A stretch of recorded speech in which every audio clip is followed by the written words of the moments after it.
Sekarang saya mau tanya nih semua. Yang berjuang di abad 20 itu Nabi yang mulia Muhammad apa Insinyur Soekarno untuk kemerdekaan?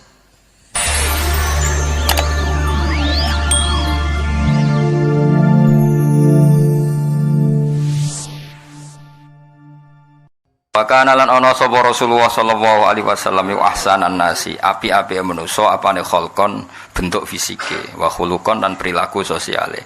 Kholqon itu bentuk napa fisik ya kono mane kejadiane wa khuluqon itu perilaku sosial utawa akhlake. Dadi Nabi secara fisik ya sangat baik, secara perilaku juga sangat baik. Jadi enggak boleh Nabi kecilnya nyolong mboten mungkin, terus Nabi elek pesek mboten mungkin. Jadi Nabi fisiknya ya ideal, perilakunya ya ideal, baik setelah diangkat jadi Nabi maupun sebelumnya. Wa ahdahum, nah ini dari kata ahda, afal tafdil, afdal. Wa ahdahum lan luweh untuk petunjuk enas. Ya kados azkahum wong paling bersih, ahdahum wong paling untuk hidayat, wa ahdahum lan luweh untuk hidayate manusa ilal haqqi maring dalan hak, turukon apane dalane. Ya jadi wong nak terlalu bersih wong Arab muni askahum apa? Kalau terlalu berhidayat wong muni apa? Ahdahum napa? Jadi afal tafdil sangka bina nakis napa? Afal tafdil sangka bina nakis. Ahda farabbukum a'lamu biman huwa ahda sabila utawa aska napa? Aska dan seterusnya. Karena ana apa khuluquhu tindak lampahe Nabi. Akhlak maknane perilaku maknawi itu, perilaku sosial wong darani akhlak, nak bentuk fisik wong darani kholqon apa? Kholqon. Dadi koyo raimu ngene iki jenenge kholqon. Nak kelakuanem jenenge khuluq. Paham ya? Ngono ora paham-paham. Budi pekerti, bingung budi pekerti opo. Karena ana apa khuluquhu apa akhlake Nabi Al-Qur'an. Kena kepen ro akhlake Nabi piye semua ajarannya Quran yaitu perilakunya Rasulullah sallallahu alaihi wasallam. Wasimatuhu tawi watak dasare Nabi al-hufrona gampang nyepuro. Jadi al-hufrona itu tetap nasab nggih karena hakikate khobar saking kana napa khobar. Berarti ngene kana khuluquhul Qur'ana wa kana simatuhu al-hufrona. Jadi al-hufrona tetap khobar saking kana apa? Kana ana apa khuluquhu al-Qur'ana wa simatuhu kana simatuhu al-hufrona. Ya paham nggih. Tapi misalnya ana sing maca al-hufronu ya berarti wasimatu langsung mubtada mandiri napa? Mubtada mandiri, al-hufronu langsung jadi khobar sendiri. Ya itu pilihan. Kayak gini loh ya di hadis itu semua harokat beda. Di hadis mestinya kayak ra kroso ora tau mikir. Iyakum wa muhdatsatil umur fa inna kulla muhdatsatin bid'ah. Itu kalau Mbah Mun baca wa kullu bid'atin dolalah. Rata-rata kalau Ki Alim baca wa kullu bid'atin dolalah. Tapi banyak langsung banting setir, mbok krana alim, mbok krana bodho ora roh, langsung wa kullu bid'atin dolalah. Nah, kalau yang banting setir berarti dia jadi mubtada sendiri. Tapi sebetulnya di semua rata-rata ahli hadis bacanya nasab. Mergo iyakum wa muhdatsatil umur fa inna kulla bid'atin dolalah wa kullu dolalatin finnar karena diatafkan ke mansubnya inna nah, terus mansubnya inna dibuang artinya cukup dengan ataf innanya dibuang makanya wa kullu bid'atin dolalah wa inna kullu bid'atin dolalah. Tapi ya boleh saja langsung mbok waca wa kullu bid'atin. Tapi kira usah debat. Kiai ono sing maca nasab ono sing maca rafa malah takok. Malah apa? Kiai kok takok napa? Kiai kok takok mestine ro nek rafa iku berarti mustaqil apa? Mustaqil. Kalau nasab berarti masih fa inna kulla bid'atin dolalah wa kullu dolalatin wa inna kulla dolalatin finnar. Jadi memang ya seperti itu biasanya di kayak ini yang baca wasimatuhu hufronu ya boleh apa? Wasimatuhu utawi langsung iku al-hufronu.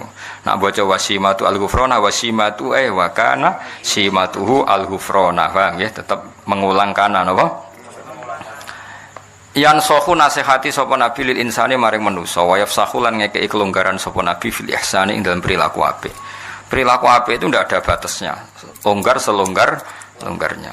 Masyhur Nabi nate ngaji ngeten iki kados kula panjenengan ngaji terus ada pemuda lewat meninggalkan majelis ngaji.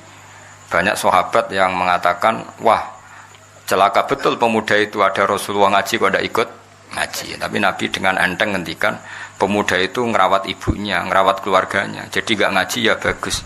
Karena ngerawat keluarga itu bagian dari ajaranku. Itu namanya yafsah longgar. Mana kula nggih niru ngoten. Kula mboten nate mbayangno khole bapak alumni kudu teko ndak harus seperti itu.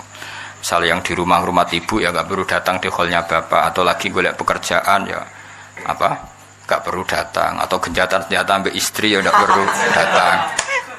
Pokoknya husnudon urip itu kudu yafsah fil ihsan, longgar karena kebaikan itu tidak terbatas. Mungkin yang tidak datang di hall orang yang punya kewajiban yang lebih penting, atau ekonomi itu sing sering ya iku lah sing jelas, daripada utang-utang wis ora usah teko. Ya sudah, kita yafsah fil ihsan, apa yafsah, longgar selonggar-longgarnya dalam melakukan bentuk kebaikan, karena kebaikan tidak terbatas. Ya kan tadi, yang ngaji ke saya, yang enggak ngaji karena ngurusi keluarga ke saya, ya sudah. Yang enggak ngaji karena tidur melupakan luka hidup ya saya, daripada melek rawani ke radui aktivitas napa turu. Kayak kancaku ning pondok turu. Kenapa turu? Melek be wopo le Gus gak dipopo.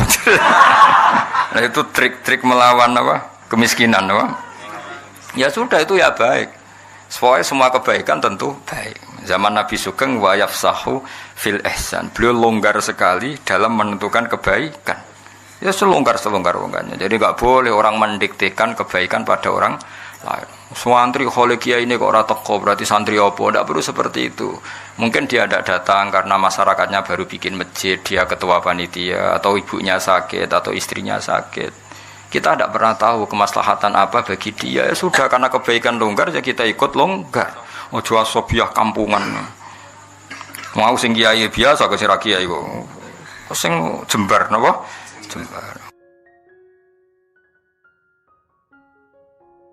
Santri alim ya barokah, bodoh ya barokah, setengah alim setengah bodoh ya barokah. Pira-pira zaman akhir gelem ngaji. Gak penting pahammu, gak penting. Butuh bakat, paham ya, butuh apa? Butuh bakat. Ya sudah, biasa aja. Wa ya'fulan gampang nyepura sapa nabi ani dzambi saking dosa ida kana nalikane ana apa dzambun fi haqqi dalam haqqi nabi wa sababi lan sebab nabi. Nabi itu kalau dihujat orang atas nama pribadi, beliau mudah memaafkan. Tapi kalau orang menghujat sholat, menghujat Quran, wah itu marah besar beliau, karena itu tidak hadzun nafsi. Jadi kamane cara bahasa Indonesia ya, jika urusan pribadi Nabi gampang memaafkan, tapi kalau urusan kehormatannya Allah, Nabi enggak bisa memaafkan. Wa idza du'a nalikane den sia-sia apa hak wa hak Allah taala lam yakum.